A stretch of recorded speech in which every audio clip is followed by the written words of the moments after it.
So finally, after reviewing the RTX 4080 16GB, I finally have the 12GB model right here. Now don't look at that, it's actually the 4080 12GB, not the 4070 Ti, because Nvidia didn't just decide to cancel the 12GB and just rebrand it as the 4070 Ti. They're wrong, I'm right, so let's move on. How's it going, everybody? Welcome to We Do Tech, and also to my look at the Asus TUF RTX 4070 Ti OC. Now, I'm going to go over all of the features of this card, benchmarks number, temp numbers, power, all of that, so stay tuned, because I'm also going to compare it to other 40 series cards released yet, and then also the 3080, even though this card is actually $100 more. That's unfortunately what we get for every next generation. You're kind of bumping up the price compared to the previous model. So unfortunately, that's the case. Now, just before we begin, are you planning to upgrade to any of the new RTX 4000 series cards, or are you sticking with your current setup, maybe even switching to something else? Let me know down in the comments below. Now, pricing wise, the RTX 4070 Ti does have an MSRP of $800, which is the same as the 12GB RTX 3080. You have the 12GB and also the 10GB, which isn't really that nice, but unfortunately life isn't all sunshine and rainbows. Well, sunshine definitely today because it's so hot in here. So Nvidia did bump up the price by $100. The TUF OC model is slightly more at $850, but currently there's no stock available everywhere. It's just sold out, and the Strix version is around $1,000, so slightly a bit pricey. Now, I wasn't able to review any of the new RX 7000 AMD GPUs, but compared to the RX 7900 XT, the 4070 Ti is actually $100 cheaper. So at least it's beating something, at least in the price department. Now, specs-wise, the 4070 Ti does have less cores than the 3080 and also a smaller memory bus, even compared to the 3070, which is a bit disappointing, but like we saw with the 4080, there is more to it. Also, with the 12 gigs of VRAM and much faster clock speeds, I believe it will make up for it somewhat, which we'll get into. Now, I didn't review any of the previous 40 series TUF cards from Asus, but the 4070 TUF model does have a slightly different design compared to the 30 series. I still like it, and even though it is more of a toned down gaming look, it'll still look very nice in your gaming system. Compared to the other 40 series cards I reviewed, this card is much more reasonable in the size. You can just look at the box on its own. It's much smaller. Now, it's not the tiniest card. It does still take up 3.25 slots, but it's not that wide or long. You do also, of course, have your dual bias switch on the side for your performance and also quiet mode.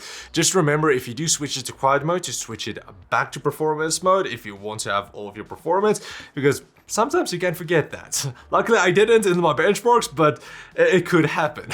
Now, for I/O, you do get a decent parrier, actually better compared to the 4080 and 4090, with 3 DisplayPort version 1.4As and 2 HDMI 2.1A ports. Now, if you want to see a more graphics card videos, definitely subscribe, because I do have a couple of more to come on this channel, and then also on the second channel linked in the video description. Now, as for power, you again get the new 16-pin power connector that does sit in the middle of the card, which I'm not too happy about.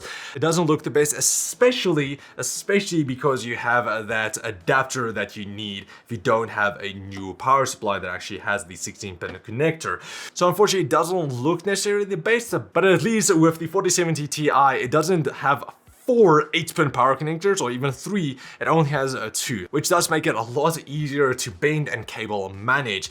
Now, again, there was a lot of things going around with the power connectors actually burning out and so on. I do believe Nvidia fixed it. I'm not 100% sure about that, but with these cards not releasing that much, needing that much power, don't believe it's going to be an issue. And with this adapter only having 2 power adapters going to 1, I believe it's going to be better there as well. But again, I'm not 100% sure. And I'm also not going to test it, so I'll leave it up to somebody else to actually do all of the testing for that. Now, as for power draw, the 4070 Ti does have a rated TDP of 285 watts.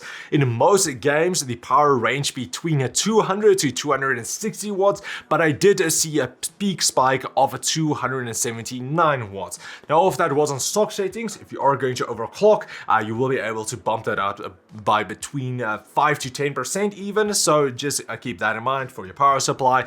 But I did find it to be less power hungry even compared to some of the other 3070 Ti cards that I actually benchmarked previously.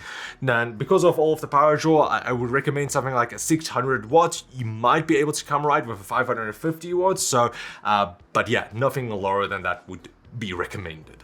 Now, as for cooling, was no issue here, even though it's extremely hot today. When I tested it, the temperature was around 23 degrees and the card stayed below 70 degrees at 50% fan speed on the default fan curve. My card did unfortunately experience some coil whine when benchmarking certain games, which isn't great, and I do hope that it's only my sample that has this issue. Now, I'm not exactly sure if your warranty actually covers coil whine, so possibly just make sure about that beforehand, but my card did experience it with this one, but previously none of the other cards that I benchmarked actually did have that issue, so yeah, just keep that in mind as well. Now, as for how the TUF 4070 Ti performed, I paired it up with the super toasty i9-3900K 32 gigs of Kingston's Fury Beast RGB memory running at 5600 MHz on the Z790 master board, with all of the games set on Ultra with no DLSS in a 1080p. With no surprise, all of the games reach over 100 frames a second. As for 1440p, it was only a Plague's Tale and Cyberpunk on Ultra settings that didn't reach over 100 frames a second. But when enabling a DLSS or FSR on the balance mode and also ray tracing in some of the games, we did get a nice increase of between 20 to 50%. Now, going up to 4K, the frame certainly does drop down quite a bit, but except for, again, the bottom 2, everything reached over 60 frames a second on Ultra in 4K. Not bad. But then when enabling a DLSS on a balance mode, you do get an upwards of a 50% bump in FPS. Now, unfortunately, I wasn't able to have any of the other 30 series cards to test on my new 3900K system, but I was able to compare it to the 3080 10 gig and also 4080. On 1440p, the 4070 Ti was an average 25% faster than the 3080, but a 14% slower than the 4080. Not bad, seeing as the 4080 does cost a 50% more. Then in 4K, it was a 22% faster than the 3080 and a 16% slower than the 4080. Now, when it comes to cost per frame, the 3080 actually beats out all of the other cards. However, that is with second-hand pricing and also not necessarily the cheapest that you can go. It was an average. If at the original MSRP, it would lose to the 4070 Ti, but the 4070 Ti is still beating out the 4080 and 4090 when it comes to cost per frame in 1440p and also in 4K. Then moving on to non-gaming benchmarks, in a Blender, the 4070 Ti is around 44% faster than the 3080 and 24% slower than the 4080. Then in spec view perf, it's a much closer game here, with it only being around 10 to 20% difference between the 3080, 4070 Ti and 4080. Now, as for clock speed, the reference Nvidia card has a boost clock of 2610 MHz, while the TUF hits 2760 MHz on a paper. But in the games, it was actually higher at 2835 MHz. And if you have enough time to tinker around and everything, you should be able to get that 3 GHz mark, although I didn't personally test it myself as of yet. Then in conclusion, I know a lot of people wasn't too happy about the 4070 Ti, but looking at the entire situation here, it's actually not a bad deal. Yes, it is more than the 3080 was at launch, $100 more, but it is a faster And compared to anything else you can currently get, everything is pricey. Just everything is pricier than it was a couple of years back. As inflation or whatever, it's just more. So we kind of have to deal with that, unfortunately. But overall, the card does still perform really well, scoring over 60 FPS in 4K on ultra settings. And if you want to get more FPS, you can lower the settings and then also enable DLSS, and you'll be able to get closer to that 4K 100 FPS mark in certain games. But overall, again, it just performed well for what I wanted it to. Now again, like I said, it's not the cheapest, $100 more than the previous 80 card, but it is over 20% faster, and it comes with a few new 40 series only features, especially if you want to stream. The AV1 encoder is actually quite nice. However, if you already own a 3080, like I personally do have, it's not necessarily worth it to upgrade to the 4070 Ti. Rather wait another year or two and then upgrade to the 5000 series, let's say. Now you do have the option of getting a second-hand 3080, but even at the price range that I listed everything at, around $600, it's still too much. I believe if you can get one for around $500, that could be a good deal. Otherwise, I would just honestly wait for the 4070 non-Ti.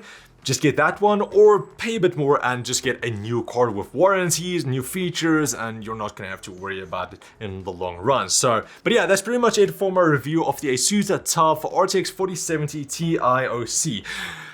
There's so much going on. Sometimes I just worry that I'm going to forget something. Mentioning 4080 instead of 3080. Yeah, but anyway, thanks for watching, guys. If you do want to get the card for yourself, I will leave links in the description. Hopefully it's in stock once you're actually watching this video. If not, yeah, we'll just have to wait.